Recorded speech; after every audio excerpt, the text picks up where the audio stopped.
नैतिक मूल्यों की कहानी। एक वृद्ध व्यक्ति अपने बहू बेटे के यहाँ शहर रहने गया। उम्र के इस पड़ाव पर वह अत्यंत कमजोर हो चुका था। उसके हाथ कांपते थे और दिखाई भी कम देता था। वो एक छोटे से घर में रहते थे। पूरा परिवार और उसका 4 वर्षीय पोता एक साथ डिनर टेबल पर खाना खाते थे। लेकिन वृद्ध होने के कारण उस व्यक्ति को खाने में बड़ी दिक्कत होती थी। कभी मटर के दाने उसकी चम्मच से निकलकर फर्श पर बिखर जाते तो कभी हाथ से दूध झलक कर मैश पोस्ट पर गिर जाता था। बहू बेटे 1-2 दिन ये सब सहन करते रहे, पर अब उन्हें अपने पिता के इस काम से चिढ़ होने लगी। हमें उनका कुछ करना पड़ेगा, लड़के ने कहा। बहू ने भी हाँ में हाँ मिलाई और बोली, आखिर कब तक हम इनकी वजह से अपने खाने का मजा किरकिरा करते रहेंगे, और हम इस तरह चीजों का नुकसान होते हुए भी नहीं देख सकते। अगले ही दिन जब खाने का वक्त हुआ तो बेटे ने एक पुरानी मेज को कमरे के कोने में लगा दिया। अब बूढ़े पिता को वहीं अकेले बैठकर अपना भोजन करना था।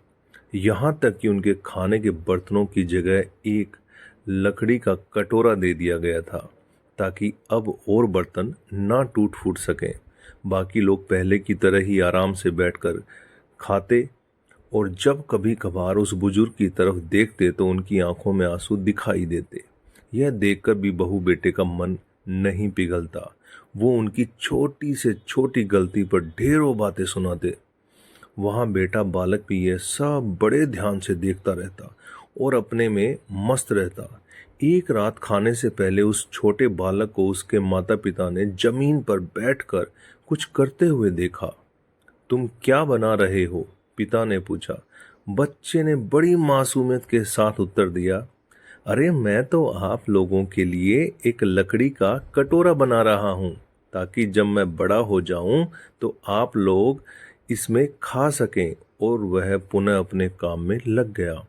पर इस बात का उसके माता पिता पर बहुत गहरा असर पड़ा। उनके मुंह से एक भी शब्द नहीं निकला और आंखों से आंसू बहने लगे। वो दोनों बिना बोले ही समझ चुके थे कि अब उन्हें क्या करना है। उस रात वो अपने बूढ़े पिता को वापस डिनर टेबल पर ले आए और फिर कभी उनके साथ अभद्र व्यवहार नहीं किया। तो दोस्तों, हम अक्सर अपने बच्चों को नैतिक शिक्षा या मोरल वैल्यूज देने की बात करते हैं, पर हम ये भूल जाते हैं कि असल शिक्षा शब्दों से नहीं, हमारे कर्म में छुपी होती है।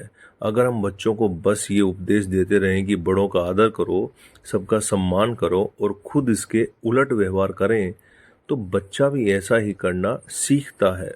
इसीलिए कभी भी अपने पेरेंट्स के साथ ऐसा व्यवहार ना करें कि कल को आपकी संतान भी आपके लिए एक लकड़ी का कटोरा तैयार करने लगे। तो दोस्तों, ये आपको कैसा लगा नीचे कमेंट करके बताइएगा। नए हैं तो चैनल को सब्सक्राइब कीजिएगा, शेयर कीजिएगा। आप सभी लोगों का बहुत बहुत धन्यवाद।